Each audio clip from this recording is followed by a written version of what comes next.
Сайн байцгаана уу та бүхэндээ энэ өдрийн мэндийг хүргье. Монголын барилгын үндэсний ассоциац өнөөдөр үйл ажиллагаа явуулаад 15 жил яваа болсон байна. Энэ хугацаанд бас барилгын салбарынхаа бизнес эрхлэгчдийн эрх ашиг хамгаалах, хууль эрхчийн орчныг сайжруулах, одоо барилгын салбарт баримталж байгаа бодлогыг одоо бас шинжилэн сайжруулах зэрэг олон ажлуудыг санаачлан зохион байгуулж төрийн болон төрийн бас байгууллагууд аж ахуйн нэгжүүдтэйгээ хамтран ажиллаж байна. За барилгын үйл ажиллагааны тусгай зөвшөөрлийг төрийн бас байгууллагад олох шийдвэр анх 2010 онд гарсан байдаг. 10 онд гарснаас хойш бол анх барилгын материалын тусгай зөвшөөрлийг бас барилгын материал үйлдвэрлэгчдийн холбоо олгож эхэлсэн. Үүний дараа Монголын барилгын үндэсний ассоциац болон түншлэгч 6 холбоодын хамт бол энэ барилгын үйл ажиллагааны тусгай зөвшөөрлийг 18 оноос эхэлж олгож эхэлсэн. За олгоод бол үнэндээ бол 6 жил болсон байна. 19 онд Дэлхийн банкны дүйн бизнес индекс үзүүлэлтээр бол Монгол улсын тусгай зөвшөөрлийн үйл ажиллагаа нь бол дэлхийн 100 орноос бол 190 орноос 29-р байранд нэрмэлэгдсэн байна. Одоо энэ байр бол нэлээд агсан байхаа. За 2023 оны 5 сард бол бас хот байгуулалтын сайдын тушаалаар бас энэ дахин бас энэ гэрээг төрийн жишгүүргийг гүйцэтгэх энэ гэрээ сунгагдсан ажилласан.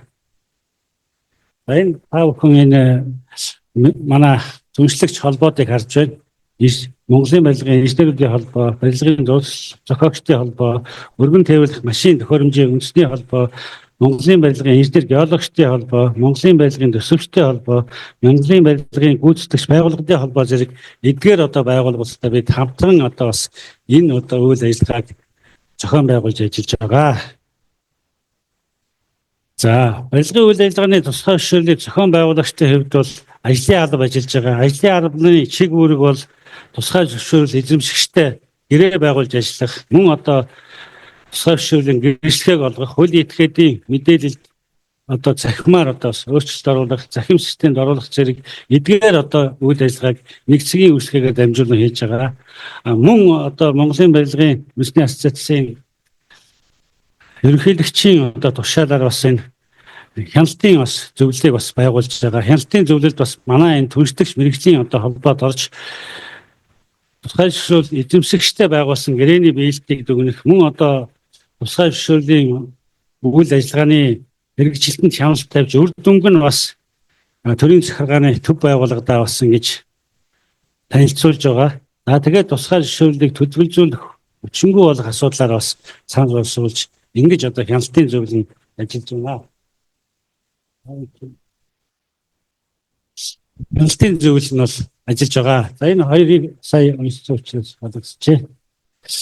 Тэгээд тусгай зөвшөөрлийн үйл ажиллагааны нэг цагийн үйлчлэгээ гэж байгаа. Энэ нь бол Монголын барилгын үндэсний ассоциацаар байрлаад үйл ажиллагаа явуулж байна. Энэхүү нэг цагийн үйлчлэгээр дамжуулаад барилгын үйл ажиллагааны тусгай зөвшөөрлийг талаар мэдээлэл зөвлөгөө өгөх, тэгээд иргэдэд болон аж ахуйн нэгж байгууллагуудад үйл ажиллагаа эрхлэх хүсэж байгаа энэ аж ахуйн нэгж байгууллагуудаа бол мэдээлэл зөвлөгөө өгч байгаа. За авлага тодорхойлолтуудыг гаргаж байна. Тусгай зөвшөөрөл эзэмшигчтэйгээ гэрээ байгуулж байна. За мөн хугацаа дуусгаж байгаа аж ахуйн нэгж байгууллагуудаа 3 сараас өмнөөс эхлээд мэдээллийг хүргэж байна. За мөн тусгай зөвшөөрөл эзэмшигчдэд инженер техникийн ажилтны болон хурдан системийн мэдээлэл өгч байна. Захин систем ашиглаж чадахгүй бол бид тэдгээр хүмүүст туслаад компьютер дээр яаж орохын зааж өгöd мэдээлэл зөвлөгөөг нь өгч байгаа. За мөн утсаар call center буюу дуудлагын төвөөр дамжуулж мэдээлэл өгч байна. Мөн чат мессенжерээр өгч байна. Вебсайт нэг цагийн үйлчлэгээд бүх сувгаар энэ тусгай зөвшөөрлийн үйл ажиллагааг мэдээллийг өгч байна. За тусгай зөвшөөрөл олгож Монголын барилгын үндэсний ассоциацаас хүлээж аваад олгож эхэлснээс хойш нийтдээ 10,459 тусгай зөвшөөрлийг олгосон байна. Энэ нь бол шинээр олгосон болон сунгасан, нэмэлт өөрчлөлт оруулсан гэж давхарцсан тоогоор ийм үзүүлэлт байгаа.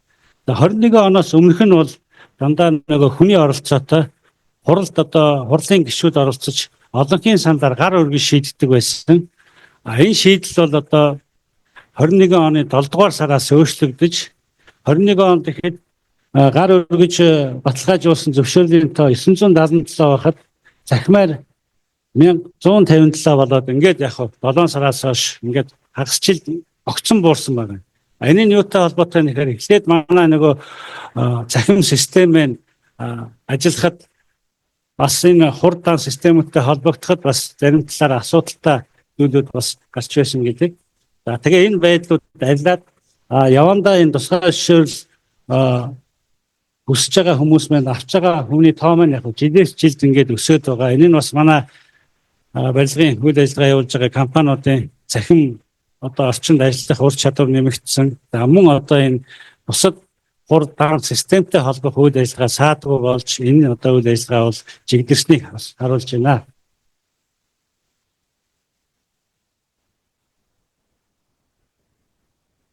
За энэ аймагуудаар харуул хамгийн их нь бол нэгдүгээрт бол Улаанбаатар хот байгаа 4317. За тэгээ Орхон бол аймаг 119, Архан бол 111. За тэгээд Ховд аймаг 93, Өмнөгов аймаг 92 гэдэг эдгээр үзүүлэлтүүдээр ингээд аймаг орон нутгууд бол тусгай зөвшөөрлийн тоог та бүхэн харж байна. За тусгай зөвшөөрлийн үйл ажиллагаа явуулахад ийм хэд хэдэн дараалал байгаа. Үүнийг харахад бол захин болсон юм шиг мөртлөө бас яг 12 дараалал байгаа. Тэгэхээр энийг бид цаашдаа 12 биш бүр багасгах бол шаардлага байна. Энийг системд эхлээд бүртгүүлж байна. Аж ахуй нэгж байгууллагууд маань одоо мэдээлэл дуудах, нэмэлт мэдээлэл оруулах, тэгээд удирдах ажлын мэдээллүүдийг дуудах, инженер техникийн ажилтнуудын мэдээллийг дуудах, аж ахуй нэгж байгууллагууд тоног төхөөрөмжөө бүртгүүлэх. Тэгээд 6-аад нь аж ахуй нэгж байгууллага гүйцэтгэгч ажлын мэдээлэл оруулах. Энэ нь бол нэмэлт сонголтын дээр хамаарна. Тэгээд аж ахуй нэгж байгууллага маань тусгай зөвшөөрлийг хүсэлтээ үүсгээд үүсгэсэн хүсэлтийн 8 дээр одоо ажлын алба хүсэлтийг хянж баталгаажуулаад хянж баталгаажуулсныгаа хот байгуулалт барилга орон сууцчлалтын яам руу одоо хүргэж сайдын тушаал гаргадаг. Сайдын тушаал гаргахад бүх газрын дарганараар бас тойрч гарын үсэг зурдаг байгаа.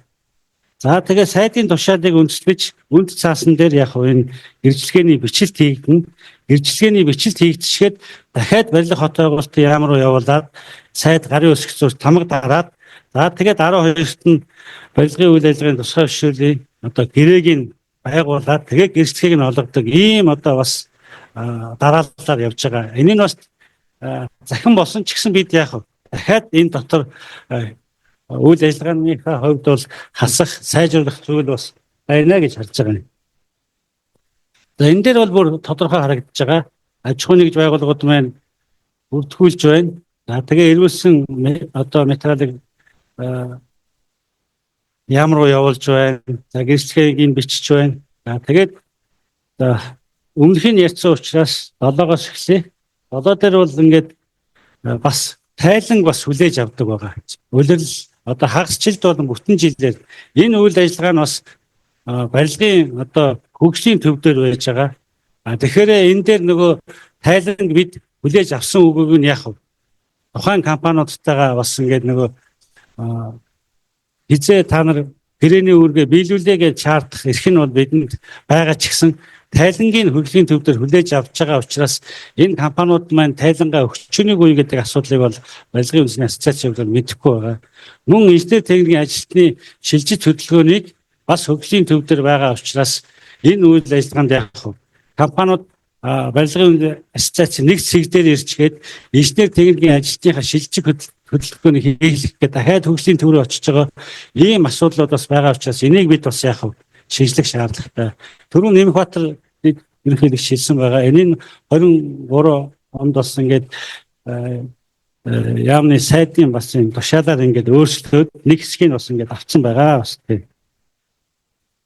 За мэдээллийн бааз бол сан бол ингээд 3 газар байрлаж байгаа. Энэ нь нэгдүгээрх нь бол энэ барилгын нэгдсэн мэдээллийн систем гэдэг MCIS Check-out-Segment гэх сайтн дээр байгаа. Энэ дээр бол компани бүхий л мэдээллүүд регистрийн дугаараараа нэрээрээ хайхаар бол QR кодоор гараад ирнэ. Тэгэхээр барилгын үйл ажиллагааны тусгай зөвшөөрөл авч байгаа аж ахуйн хөгжүүдийг яг энэ веб сайтаас харж болох нь байна. Мөн одоо улсын үйлчлэлийн Олон дата гэдэг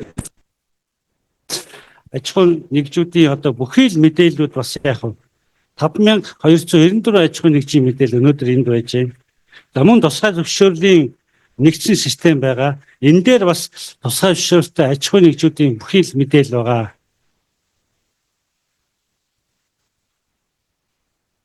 За захим системийн үйл ажиллагаа бол 3 дан системээр зохион байгуулагдж байгаа. Энэ дээр бол аж ахуйн нэгж байгууллагуудынх бол 3 системээр инженер техникийн ажилтнуудын мэдээлэл бол дан системээр одоо дамжуулан ирж байгаа. Тэгэхээр инженер техникийн ажилтнуудын бичиг баримт ашигласан гэдэг урд нь маш их ярьдаг байсан. Одоо тийм асуудал ерөөсөй байхгүй болчихсон. Тухайн хүний гар утсан дээр ийм Монголиад байгаа бүртгэлтэй гар утсан дээр мессеж ирж, тэр мессежийг баталгаажуулж иж тухайн компани, тухайн инженер техникийн ажилтнуудынхаа мэдээллийг оруулдаг болсон учраас одоо тийм асуудал ер байхгүй. 2021 оноос өмнө бол энэ асуудал байсан. Одоо бол энэ систем одоо ашиглалтанд орсон учраас байхгүй байгаа. Тэгэхээр энэ дээр манай инженер техникийн ажилтнууд ялангуяа мэргэжлийнхэн бол энэ дээр бас зөв ойлголттой бас болох хэрэгтэй. Тэгээ ямар ч гэсэн бид энэ захин болсноор бол мэдээлэл үнэн зөв баталгаатай цаасгүй цаг хугацаа хэмнэлсэн ийм одоо үйл ажиллагаа болсон гэж үзэж байна.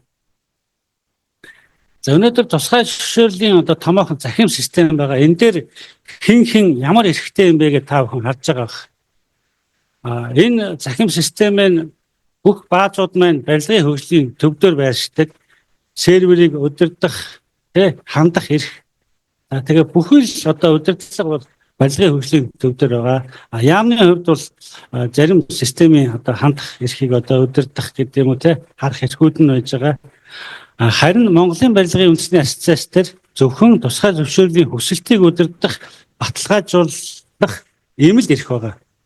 Тэгэхээр биднийг бас харддаг зарим нь та нарын систем дээр буруу зөрүү хийж инженер техникийн ажилтнуудыг одоо наашин цааш нь болгож ийн гэдэг. Тэгэхээр энэ асуудал бол барилгын үндэсний ассоциац дээр ямар ч асуудал байхгүй шилжилт хөдөлгөөн хийж байгаа одоо хөгжлийн төв дээр яг энэ хөдөлгөөнүүд чинь хийж байгаа шүү. Тэгэхээр энэ дээр бол ямар нэгэн та бүхэн бол хардах одоо тийм одоо нөхцөл байхгүй болцсон байгаа гэдгийг та бүхэн ойлгоорой тийм. За та бүхэн бас энийг харж байна. 18 онд анх одоо барилгын үйл ажиллагааны тусгай зөвшөөрлийг төрийн бус байгууллага одоо эрхэлж эхэлсэн. 18 онд бол бүртгэл хяналт шилжих төлөвлөгөө гээд энэ үйл ажиллагааг төрийн бус байгууллага гүйцэтгэж ирсэн гэрээ байгуулах тайлан гээд тайланг бол хөгжлийн төв авч байгаа. Харин 23 оны 3 дугаар сарын 24-ний 23 дугаар тоот одоо барилга хот байгуулалтын сайдын тушаалаар өөрчлөөд инженерийн шилжилт хөдөлгөөнийг авчиад дахиад хөгжлийн төв рүү буцаагаад авцсан. Энэ нь яаж юм гэхээр эргээл дахиад нөгөө төрийн одоо энэ одоо их одоо чиг үүргийг одоо буцааж авч байгаа ийм л одоо нэг зүйл болоод байна. Энэ нь бол ялангуяа манай компаниудад их чирэгдэлтэй наашаа цаашаа явдаг бичиг цаас болж байгаа энэ асуудал чинь энэ тушаал гарснаас хойш болсон байгаа шүү. Тэгэхээр та бүхэн энийг бас зөв ойлголттой бас болох хэрэгтэй.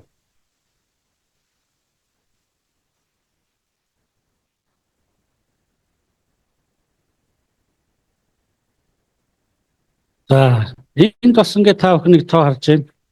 Нийтдээ 5294 тусгай зөвшөөрөл байна.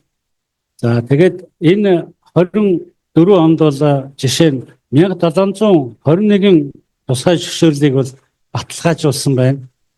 4893 тусгай зөвшөөрлийг хүсэлтийг хүлээж авсан байна. За тэгээ үүнээс 3170 буцаагдсан байна. Энэ олон тоо бол давхарцсан тоо юм байгаа шүү. Ялангуяа тэр буцаагдсан гэдэг бол үндсэндээ бол ямар нэгэн одоо учир шалтгаанууд нь бол би та нарт одоо дараагийн слайдаар бас тайлбарлая. За энэ дээр гол гарч байгаа асуудлууд юу гэхээр энэ хабын ажилтан гэдэг нэг юм шаардлагыг маш өндөрсгсөн. За тэгээд хөдөлмөр нийгмийн хамгааллын сайдын 2023 оны 173 дугаар тушаал гараад одоо энэ шинэ одоо журам гарсан байгаа. Энэ журмаараа хабын ажилтнуудыг 124 цагийн сургалтанд хамрагдсан байх ёстой гэсэн ийм одоо тушаал гаргаад эргээд өмнө нь 40 цаг сургалтанд суусан, гэрчлэгээ авсан тэр бүх хабын ажилтнууд яг хүчин төгөлдөр бос болоод хувирцсан. Тэгэхээр энэ нь яг гэхээр компаниудад хамгийн их асуудал үүсгэж байгаа. За тэгээд хабын ажилтан нь инженер техникийн суурьтай байна гэдээ бас нэг шалгуурыг оруулаад ирсэн.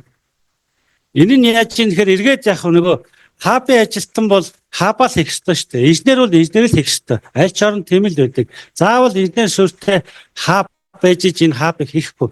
Тэгэхээр ийм амьдралгүй ийм төрөөс гаргасан шийдвэрээс болоод энэ бичиг баримтнууд нь буцаад байна. За тэгээд барилгын хөгжлийн төв дээр хабын одоо сургалт зохион байгуулагддаг. Энэ төв дээр бол 40 цагийн сургалт зохион байгуулагдж байгаа. Энэ төв дээр 40 цагийн сургалтанд суусан бол одоо бид хүлээн зөвшөөрöd байгаа. Бусад сургалтын төвүүд дээр 40 цаг суусан бол энийг бас хүлээн зөвшөөрөхгүй байгаа гэдэг. Тэгэхээр ийм байж бас болохгүй.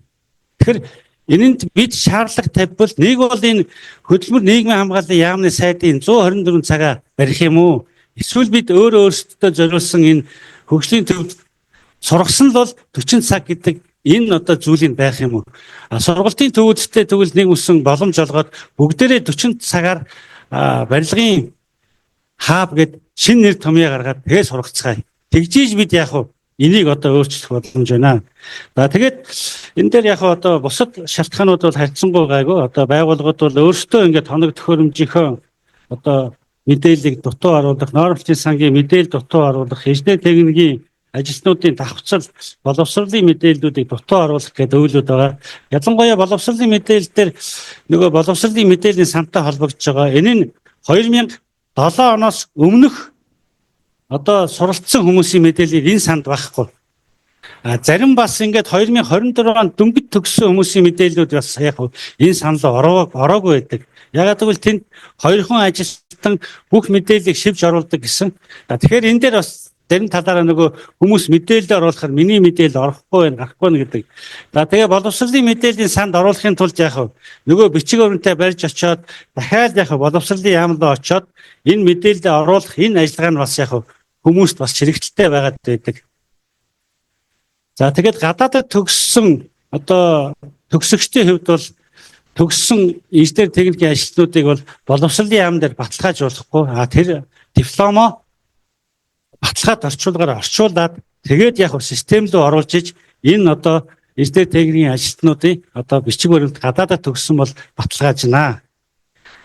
За тэгээд нийгмийн даатгалын шимтгэл төлөлт дутуу, тайдан дутуу гэдээ бас их уцаагддаг. За тэгээд програмд оруулсан мэдээлэлээ бас шууд засах, буцаах боломжгүй манай энэ програм нь.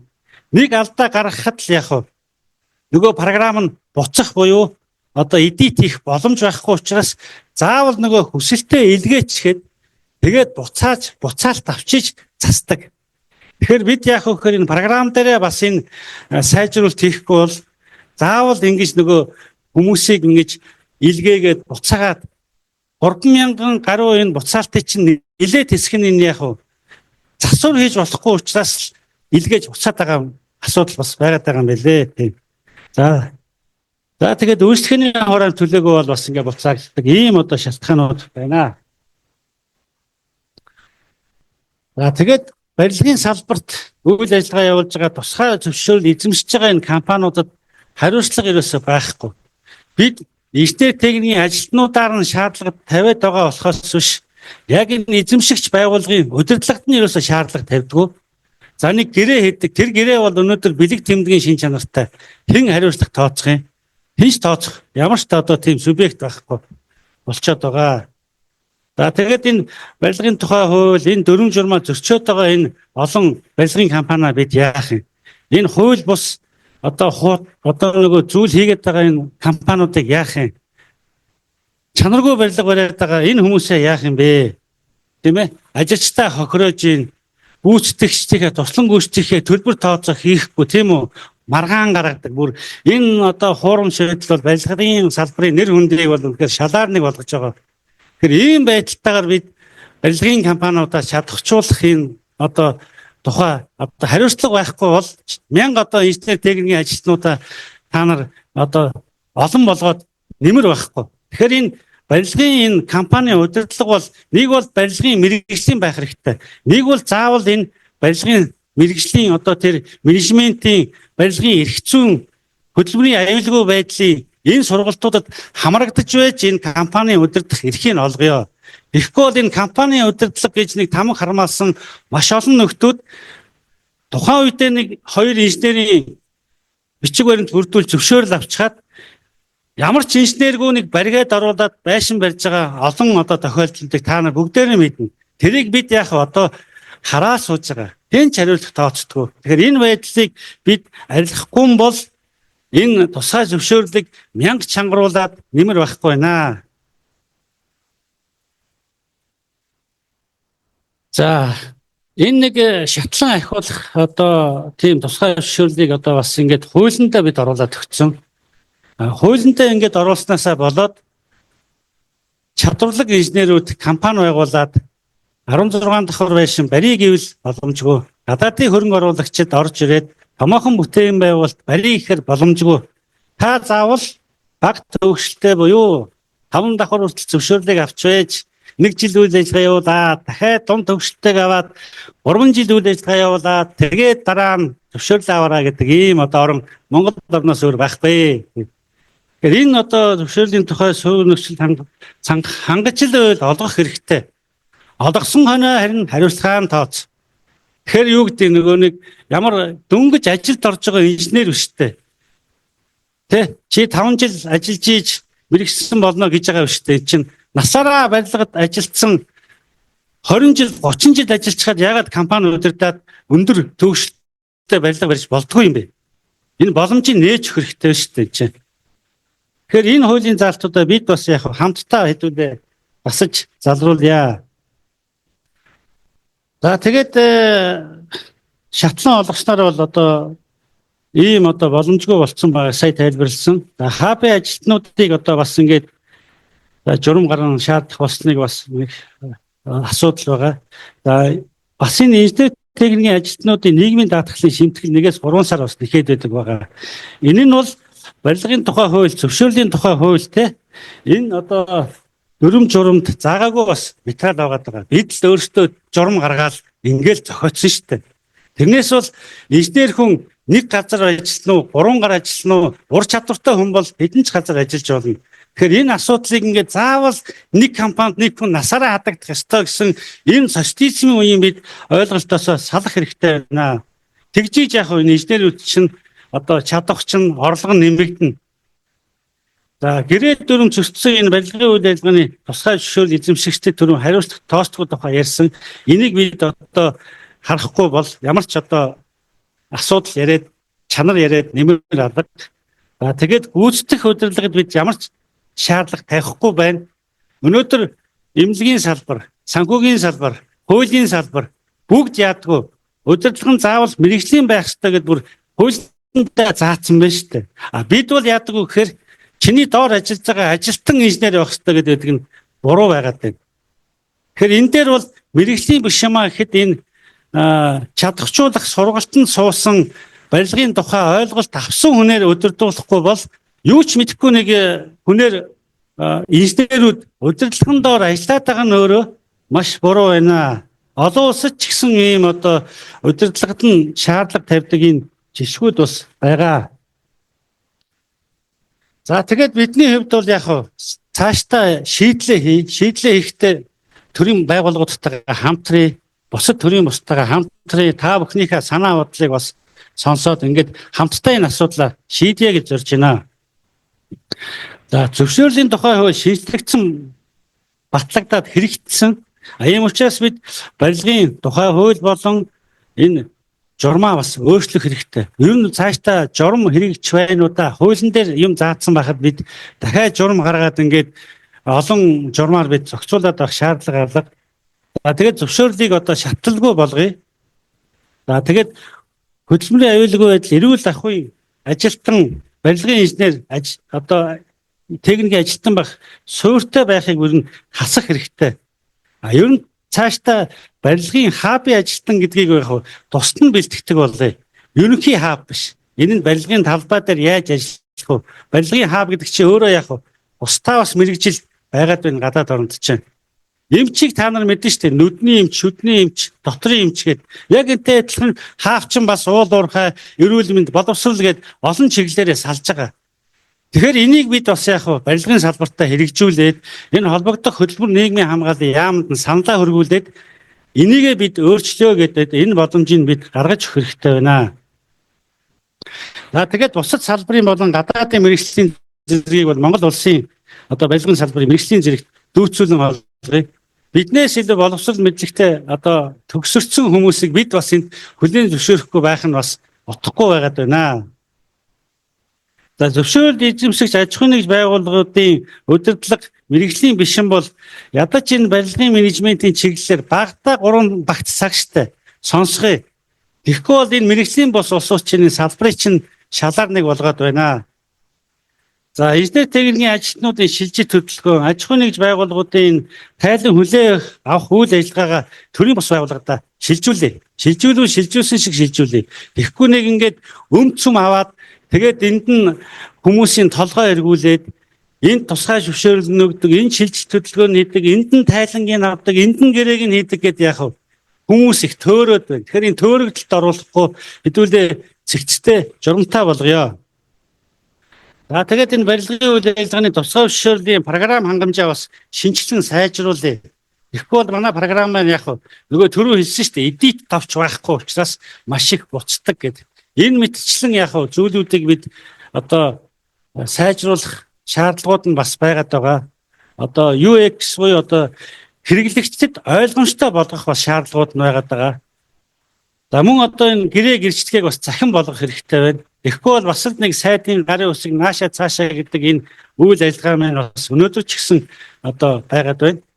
За тэгээд барилгын тухай хууль болон бусад хууль тогтоомж журам зөрчигчдөд хариуцлага тооцдог энэ одоо тогтолцоогоо бий болгоё. Хуулиа хэрэгжүүлээ. Өнөөдөр барилгын тухай хуулийг зөрчдөг асуудал одоо нэг гадуур дүүрэн байгаад байдаг. Бид эвлэгдсэн байж тээ. Бүр нүдэнд тасалд болцсон тий. Яг зөрчил байдгийг буруу зөв хийж л байдгийг гэдэг. Энэ бол одоо уг нь бол болохгүй зүйл юм байна. Тэгэхээр бид энийг хэрэгжүүлдэг болох шаардлагатай байна. За тэгээд тусгай зөвшөөрлөхийн тоог бас цөөлье. Одоо бид тусгай зөвшөөрлийг маш олон одоо ингээл нөгөө төвөгшил, ангиллал энэ одоо зүйлүүд байгаад байгаа. Энийгээ бид одоо цөөлөөд бизнес эрхлэгчтэй одоо бас ийм таатай нөхцлүүдийг бүрдүүлсэн ийм одоо зүйлүүдийг хийцгээе. За тэгээд цанхаараа салдуулсанд баярлалаа. Тэгээд цаашдаа бол ийм гэрчлэгийг бол ийм цахим QR-тал хэвлэлцдэг болгоё. Заавал хэдүүлээ нэг үнд цаас маасан дээр хэвлэж цайдын гар уск та нарт хэрэгтэй юу? Нэг шаардлагагүй шүү дээ, зөвшөөрлөл авчвал болоо. Тэгээд энийг өөртөө татаж аваад хаашаач өгдөг болгоцгоё. Тэгээд анхаарал тусанд баярлалаа.